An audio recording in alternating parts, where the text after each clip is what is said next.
విద్యారంగానికి ప్రభుత్వ తొలి ప్రాధాన్యం. నాణ్యమైన విద్యాబోధన కోసం 16,000 టీచర్ పోస్టులు భర్తీ. తల్లిదండ్రులు గర్వపడేలా ఉన్నత స్థాయికి చేరుకోవాలి. భీమిలి ఎమ్మెల్యే గంటా శ్రీనివాసరావు. విద్యారంగానికి కూటమి ప్రభుత్వం పెద్దపీట వేస్తుందని, అందులో భాగంగానే 16,347 టీచర్ పోస్టుల భర్తీ ఫైల్పై ముఖ్యమంత్రి చంద్రబాబు నాయుడు తొలి సంతకం చేశారని భీమిలి ఎమ్మెల్యే గంటా శ్రీనివాసరావు తెలిపారు. విద్యా ప్రమాణాలు మెరుగుపరచడానికి అవసరమైన చర్యలు తీసుకోవడంలో భాగంగానే ఇంటర్ విద్యార్థులకు ఉచిత పుస్తకాల పంపిణీ పథకాన్ని పునరుద్ధరించామని వెల్లడించారు. భీమిలి జూనియర్ కాలేజ్ విద్యార్థులకు సోమవారం ఉచిత టెస్ట్ పుస్తకాలు, నోటు పుస్తకాలను అందించారు. ఈ సందర్భంగా ఆయన మాట్లాడుతూ రాష్ట్రంలో 2 లక్షల మంది విద్యార్థులకు ఉచిత పుస్తకాలను అందిస్తున్నామని, వైసీపీ ప్రభుత్వం అర్ధాంతరంగా నిలిపివేసిన ఈ పథకాన్ని విద్యాశాఖ మంత్రి నారా లోకేష్ చొరవతో తిరిగి అమలు చేస్తున్నామని పేర్కొన్నారు. ముందుగా ఒక మంచి కార్యక్రమానికి ఆహ్వానించి ఇంతమంది స్టూడెంట్స్తో ఇంటరాక్ట్ అయ్యే అవకాశం ఇది. ఇటువంటి అవకాశం కల్పించిన మీ ప్రిన్సిపల్ గారికి, వేరే పైన నాయకులు, అలాగే ఈ కాలేజీకి సంబంధించిన టీచింగ్ ఫ్యాకల్టీ, అలాగే ఆర్ఐఓ గారు, ఇతర అధికారులు, అనధికారులు అందరికి కూడా హృదయపూర్వకంగా ధన్యవాదాలు, నమస్కారాలు, అభినందనలు తెలియజేసుకుంటా ఉన్నాను.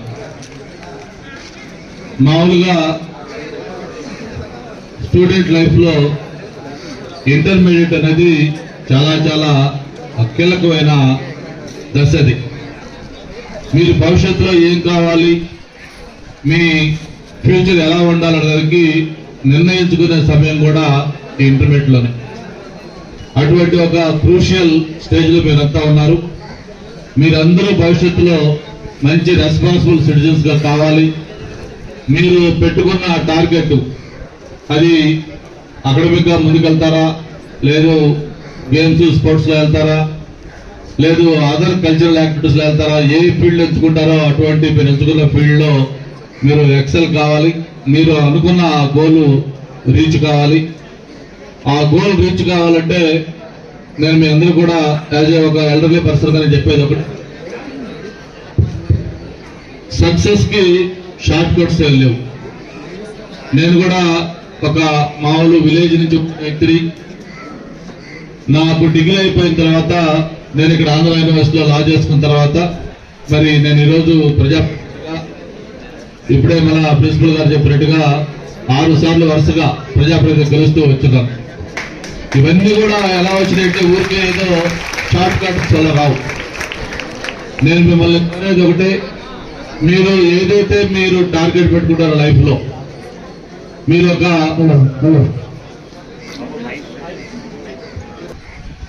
లైఫ్లో ఏదైతే టార్గెట్ పెట్టుకుంటారో ఆ టార్గెట్ రీచ్ కావడం కోసం ఉన్న ఆల్టర్నేటివ్ ఇదేంటంటే ఓన్లీ హార్డ్ వర్క్.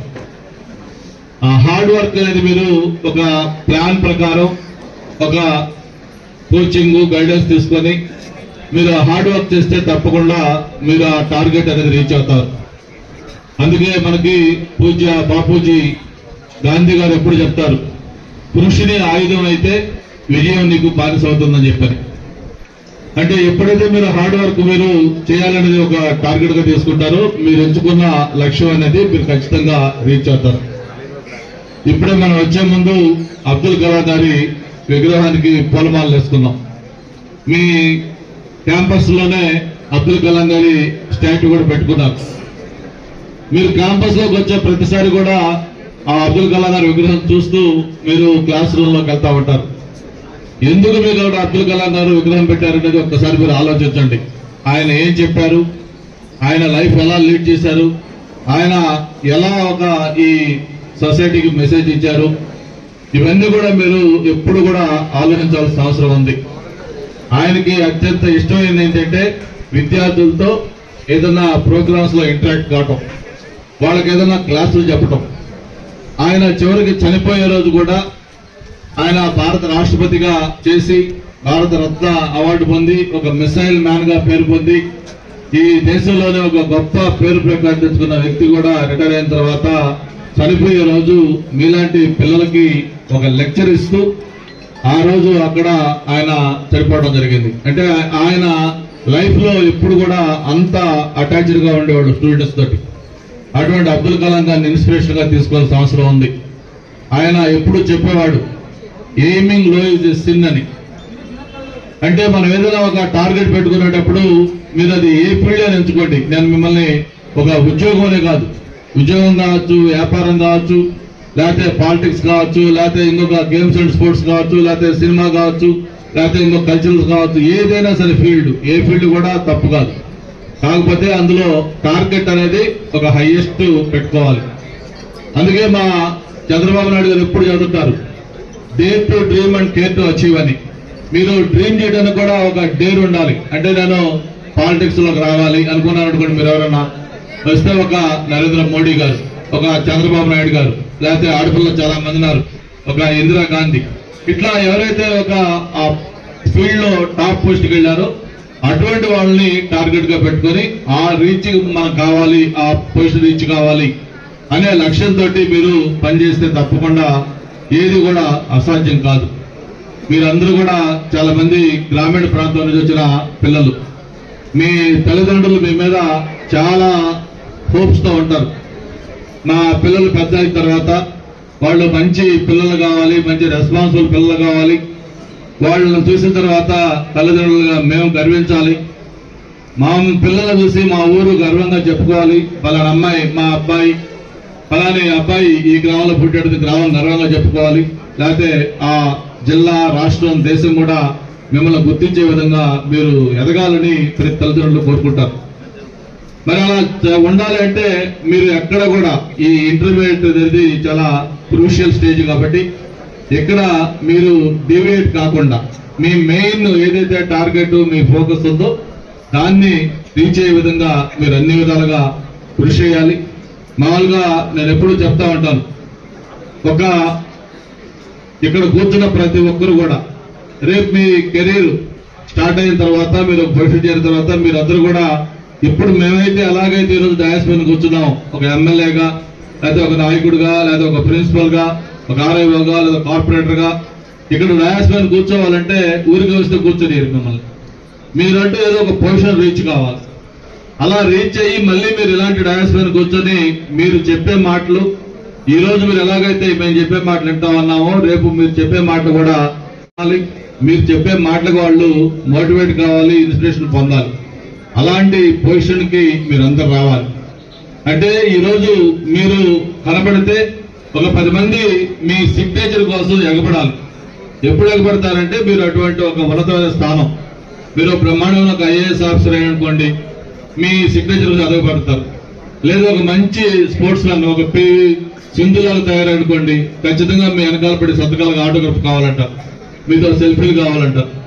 లేదు ఒక మంచి స్పోర్ట్స్ దీంట్లోనో, లేకపోతే ఇంకొక కల్చరల్ సైడ్, లేకపోతే ఇంకొక దీంట్లో మీరు ఎక్సెల్ అయ్యారనుకోండి, డెఫినెట్ గా మీ అందరినీ ఒక ఉన్నతంగా చూస్తారు.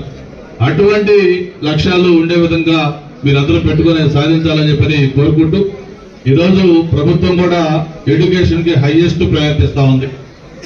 నాకు అదృష్టం ఏంటంటే మన కొత్తగా ఏర్పడ్డ ఆంధ్రప్రదేశ్ 2014లో స్టేట్ డివైడ్ అయిపోయిన తర్వాత కొత్తగా ఏర్పడ్డ ఆంధ్రప్రదేశ్ రాష్ట్రానికి 5 సంవత్సరాలు విద్యాశాఖ మంత్రిగా పనిచేసే అదృష్టం నాకు కలిగింది. ఆ 5 సంవత్సరాల్లో కూడా నాకు ఆ సబ్జెక్టు పిల్లలు, ఎందుకంటే మిమ్మల్ని కానీ మోల్డ్ చేయగలిగితే మీరు ఈ దేశానికి మిమ్మల్ని కరెక్ట్ గా గైడ్ చేసుకుంటే ఈ దేశం కూడా ముందుకెళ్తా ఉంటుంది. అందుకే అబ్దుల్ కలాం గారు చెప్పేవాడు, ఏదైనా ఒక దేశం సంపద గల దేశం అని చెప్పాలంటే ఆ దేశంలో ఉండే ఖనిజాలు, లేకపోతే బంగారపు నిల్వలు, లేకపోతే విదేశీ కరెన్సీ, లేకపోతే పెట్టుబడులు, ఇట్లా బట్టి ఆ దేశం సంపద గల దేశం అని చెప్పలేం. ఎక్కడైతే ఒక యంగ్ యూత్ ఎనర్జెటిక్ పిల్లలు ఉంటారో మంచి వైబ్రెంట్ గా, అటువంటి దేశం నిజమైన సంపద గల దేశం అని చెప్పారు. అందుకే ఈరోజు ప్రపంచంలోనే భారతదేశానికి ఒక యంగ్ ఇండియా అంటా ఉన్నాం. ఎందుకు యంగ్ ఇండియా అంటున్నామంటే ఈరోజు జపాన్ లాంటి దేశం తీసుకుంటే అక్కడ యువత చాలా తక్కువ ఉన్నారు. అక్కడ 90 సంవత్సరాలు దాటిన వాళ్ళు లక్షల మంది ఉన్నారు. అట్లాగే ప్రతి దేశంలో కూడా యూత్ తగ్గిపోతా ఉన్నారు. ఒక్క భారతదేశంలోనే ఆ యూత్ శాతం ఎక్కువ ఉన్నారు. అందుకే భారతదేశాన్ని యంగ్ ఇండియా అంటా ఉన్నారు. ఈరోజు అటువంటి యంగ్ ఇండియాలో పేరున్నారు. మీరందరూ కూడా భవిష్యత్తులో మంచి దీంట్లో రావాలని కోరుకుంటూ, మరి విద్యాశాఖ మంత్రిగా 5 సంవత్సరాలు పనిచేసినప్పుడు మనం అనేక రిఫార్మ్స్ తెచ్చాం. అనేక నేషనల్ ఇన్స్టిట్యూట్స్, ఐఐఎం కావచ్చు, ఐఐటి కావచ్చు, ఎన్ఐటి కావచ్చు, ఐసర్ కావచ్చు, సెంట్రల్ యూనివర్సిటీ కావచ్చు, అలాగే ట్రైబల్ యూనివర్సిటీ కావచ్చు, ట్రిపుల్ కావచ్చు, ఇట్లా ఒక దాదాపు 10కి పైగా నేషనల్ ఇన్స్టిట్యూట్స్ ఒకే టర్మ్ లో 5 సంవత్సరాల్లో మన రాష్ట్రంలో వచ్చాయంటే అది ఆ రోజు కేంద్ర ప్రభుత్వం మన పట్ల రీఆర్గనైజ్డ్ యాక్ట్ లో ఇచ్చిన ప్రతి ఇన్స్టిట్యూట్ కూడా మన రాష్ట్రంలో వర్కింగ్ చేసేదానికి మనం ఆ రోజు ఏర్పాటు చేశాం. మన విశాఖపట్నంలోనే ఐఐఎం పెట్టుకున్నాం, మన గంభీరంలో. ఇట్లాగా ప్రతి ఇన్స్టిట్యూట్ కూడా 5 సంవత్సరాల్లో ఫంక్షన్కి వచ్చే విధంగా చేశాం. ఈ రోజు అవన్నీ కూడా దేశానికి ఒక రోల్ మోడల్ గా ఇన్స్టిట్యూట్లు తయారై ఉన్నాయి. మరి ఆ విధంగా ఎడ్యుకేషన్ కి హైయెస్ట్ ప్రయారిటీ ఆ 5 ఏళ్లు ఇచ్చాం. మరి ఇప్పుడు ఇక్కడ రాజకీయాలు మాట్లాడకూడదు కానీ మరి మన 5 సంవత్సరాలు ఏదైతే గడిచిన 5 ఏళ్లు పరిపాలనలో ఆ ఫోకస్ అనేది కేవలం పబ్లిసిటీ చేశారు. నాడు నేడు అని చెప్పి మేము ఫోకస్ పెట్టారు తప్ప ప్రాక్టికల్ గా ఎడ్యుకేషన్ పరంగా అన్ని రకాలుగా కూడా వెనకబడిపోయాం. ఎక్కడ రిక్రూట్మెంట్ లేదు. ఏదైనా ఎడ్యుకేషన్ వ్యవస్థ బాగుండాలంటే మంచి టీచర్స్ ఉండాలి. టీచర్స్ అనేది ఒక మెయిన్ పిల్లర్ ఎడ్యుకేషన్ వ్యవస్థకి. అటువంటి ఆ మెయిన్ పిల్లరు ఈ 5 సంవత్సరాల్లో ఎక్కడ కూడా వాళ్ళు రిక్రూట్ చేయకుండా ఆ స్టేజ్కి ఉండింది. అందుకే మొన్న కొత్త ప్రభుత్వం చంద్రబాబు నాయుడు గారి నాయకత్వంలో ఫామ్ అయిన మొదటి రోజే ఆ తొలి సంతకమే ఏది పెట్టారంటే మెగా డిఎస్సి. దాదాపు 16,400 పోస్ట్ మెగా డిఎస్సికి సంతకం పెట్టడం జరిగింది. అంతకుముందు 5 సంవత్సరాలు ప్రతి సంవత్సరం ఈ మెగా డిఎస్సీలు అని చెప్పి ఏ ఒక్క సంవత్సరం కూడా మెగా డిఎస్సీ పెట్టకుండా మోసం చేస్తే మొన్న వచ్చిన వెంటనే మొట్టమొదటి సంతకం మెగా డిఎస్సీకి పెట్టి ఆల్రెడీ ప్రాసెస్ కూడా స్టార్ట్ అయింది. 10th ఎగ్జామినేషన్ అలాగే డిఎస్సీ ఎగ్జామినేషన్ ఇవన్నీ పెట్టడం కోసం అన్ని రెడీ అవుతా ఉన్నాయి. బై అనదర్ 2-3 months ఈ మొత్తం 16,400 పోస్టులు రిక్రూట్ చేసి వాళ్ళకి పోస్టింగ్లు ఇచ్చి వాళ్ళు దీంట్లోకి వచ్చే ఏర్పాట్లు చేస్తా ఉన్నాం. అంతేకాదు బడ్జెట్ పరంగా కూడా హైయెస్ట్ బడ్జెట్ ఎప్పుడు ఎడ్యుకేషన్ పెడతారు. ఎందుకంటే ఎడ్యుకేషన్ దగ్గర ఎప్పుడు కూడా చంద్రబాబు నాయుడు గారు కాంప్రమైజ్ కాదు. హైయెస్ట్ ప్రయారిటీ ఎడ్యుకేషన్కి ఇస్తారు. అట్లాగే ఇప్పుడు యువ నాయకులు లోకేష్ బాబు గారు కూడా ఈ హెచ్ఆర్డీ మినిస్టర్ తీసుకున్న తర్వాత మీ పిల్లలందరి గురించి రివ్యూ చేశారు. ఏంటి అని చూస్తే ఇట్లా ఇంటర్మీడియట్ కి పుస్తకాలు ఇవ్వట్లేదని చెప్పి తెలిసింది. మరి కనీసం పుస్తకాలు ఇవ్వకపోతే వాళ్ళు ఎడ్యుకేషన్ ఎలా బెటర్ గా ఉంటుంది కాబట్టి వెంటనే పుస్తకాలు ఇవ్వాలి అని ఆదేశించి రాష్ట్రంలో ఉన్న ఈ పిల్లలందరూ కూడా దాదాపు 2 లక్షల మంది పైగా పిల్లలకి ఈ పుస్తకాలు డిస్ట్రిబ్యూషన్ వెంటనే చేయమని ఆదేశాలు ఇచ్చి ఈ రోజు మనం ఆ పుస్తకాలు పంపిణీ చేసుకుంటా ఉన్నాం. అలాగే ఇందాక ప్రిన్సిపల్ గా చెప్పినట్టుగా ఇంకా మీకు కొన్ని రావాల్సి ఉన్నాయి. ఈ స్కూల్ బ్యాగ్స్ ఇవన్నీ మీకు ఏదైతే గవర్నమెంట్ ప్రామిస్ చేసిందో అవన్నీ కూడా మొత్తం ప్రొవైడ్ చేస్తా ఉన్నారు. ఇవన్నీ చేసి మిమ్మల్ని ఒకటనే కోరుతా ఉన్నాను. ఇవన్నీ ఇవ్వటం ఒక ఎత్తు, మీకు కావాల్సిన ఫెసిలిటీస్ చేయాలి. క్లాస్ రూమ్స్ కావాలి, చక్కటి టేబుల్స్ కుర్చీలు ఉండాలి, ఫ్యాన్లు ఉండాలి, లైట్లు ఉండాలి. వీటన్నిటితో పాటు ఒక క్వాలిటీ ఎడ్యుకేషన్. మీరు కూడా ఎట్లాగైతే ఈ రోజు మీ చేతిలో ఒక పవర్ఫుల్ కమ్యూనికేషన్ సిస్టమ్ ఉంది. ఏదైతే టెక్నాలజీ మీకు అందుబాటులో వచ్చిందో ఆ టెక్నాలజీని మీరు ప్రాపర్ గా ఉపయోగించుకుంటే అది మీకు చాలా అడ్వాంటేజ్ అవుద్ది. మీకు నేను ఒకటే కోరుతా ఉన్నాను, మీ అందరి దగ్గర సెల్ ఫోన్స్ ఉన్నాయి. ఈరోజు సెల్ ఫోన్ అనేది it's a double edged knife. దాని కానీ మీరు ప్రాపర్ గా మీ కెరీర్ ఉపయోగం కోసం వాడుకుంటే అది మీకు చాలా యూస్ఫుల్ గా ఉంటుంది. లేదు దాన్ని మీరు ఏదైనా వేరేగా డివేట్ అయిపోయి దాన్ని ఇంకో రకంగా వాడుకుంటే అది మీ కెరీర్ ని పాడు చేస్తుంది, మీ కెరీర్ ని స్పాయిల్ చేస్తూ ఉంటుంది. కాబట్టి మీరు అందరూ కూడా రెస్పాన్సిబుల్ గా ఫీల్ కావాలి. మీ అందరూ కూడా మంచి రెస్పాన్సిబుల్ సిటిజన్స్ గా కావాలి. మిమ్మల్ని చూసి సొసైటీ గర్వపడాలి. మీ పేరు చెప్తే పలాని వాళ్ళు మా పిల్లలని గర్వంగా చెప్పుకునే విధంగా మీరు తయారు కావాలని చెప్పి కూడా నేను మిమ్మల్ని కోరుకుంటూ, మామూలుగా నేను ఎక్కడికి వెళ్ళినా కూడా ఒక చెప్తా ఉంటాను, గవర్నమెంట్ స్కూల్స్ కి ప్రైవేట్ స్కూల్స్ కి తేడా ఏంటి. ఇప్పుడు మీకంటే డబల్ త్రిపుల్ స్ట్రెంత్ లో కార్పొరేట్ స్కూల్స్ లో ఉన్నారు. చైతన్య, నారాయణ, లేకపోతే ఇంకా వేరియస్ ఈ కాలేజీల్లో మీకంటే పిల్లలు ఉన్నారు. మరి ప్రభుత్వం పక్కన మీకు ఫ్రీ బుక్స్ ఇస్తా ఉన్నారు, ఫీజులు లేకుండా మంచి బ్రహ్మాండమైన క్వాలిఫైడ్ టీచర్స్ తో మీకు పాఠాలు చెప్పిస్తా ఉన్నారు. అయినా కూడా ఎందుకు పేరెంట్స్ ఈ గవర్నమెంట్ ఇన్స్టిట్యూట్స్ కాకుండా ప్రైవేట్ ఇన్స్టిట్యూట్స్ కి పేరెంట్స్ పంపిస్తున్నారు? పిల్లలు కూడా మోజు పడతా ఉన్నారనేది ఒక్కసారి మనం ఆలోచించాల్సిన అవసరం ఉంది. ఎందుకంటే ఇక్కడ ఆ రెస్పాన్సిబిలిటీ అనేది పూర్తిగా వాళ్ళు తీసుకోరేమో అనే ఒక చిన్న డౌట్ ఒకటి పేరెంట్స్ లో ఉంటుంది.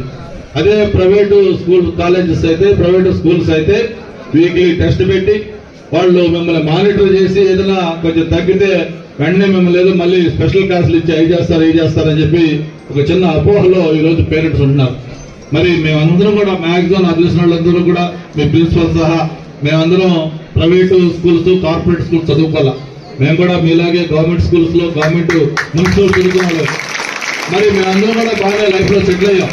కాబట్టి మీరందరూ కూడా ఒకటే నేను కోరేది, ఈరోజు ఫెసిలిటీస్ లో కొంత వాళ్ళు బెటర్ గా ఉండొచ్చు, కానీ ఈ రోజు మన దగ్గర గవర్నమెంట్ ఉద్యోగం రాని వాళ్ళు, ఇక్కడ సెలెక్ట్ కాని వాళ్ళు కార్పొరేట్ కాలేజీలకు వెళ్తా ఉన్నారు.